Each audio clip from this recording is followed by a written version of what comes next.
Omonat ochish uchun kuni bilan navbatda turdim. Biram charchadim. Onlayn ochsa bo'lmasmidi? Albatta bo'ladi. Omonatni qanday qilib tez va xavfsiz ochish haqida gapirib beraman.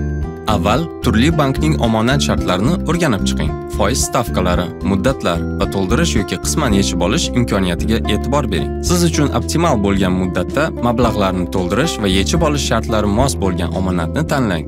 Endi tanlangan bankning rasmiy ilovasini yuklab oling va identifikatsiyadan o'ting. Omonatlar bo'limiga o'ting va kerakli taklifni tanlang. Barcha shartlarni diqqat bilan o'rganib chiqing. Ayniqsa muddatdan ilgari yopish qoidalarini. Faqat shundan keyin omonat ochilishini tasdiqlang. Pulni ilovani o'zida omonatga o'tkazing. Hech qanday navbatlarsiz va qog'ozbozliksiz. Endi siz omonatni onlayn boshqarishingiz mumkin. Uni to'ldirishingiz, foizlar o'sishini kuzatishingiz, kerak bo'lganda esa mablag'larni qisman yechishingiz mumkin. Foizlar avtomatik tarzda hisoblanadi. Har oy foizlarni qayta omonatga qo'shish natijasida esa uning ko'payishini tezlashtirishingiz mumkin. Bu kapitalizatsiya deyiladi. Sizning ma'lumotlaringiz va mablag'laringiz ishonchli himoyalangan. Banklar zamonaviy shifrlash texnologiyalaridan foydalanadi.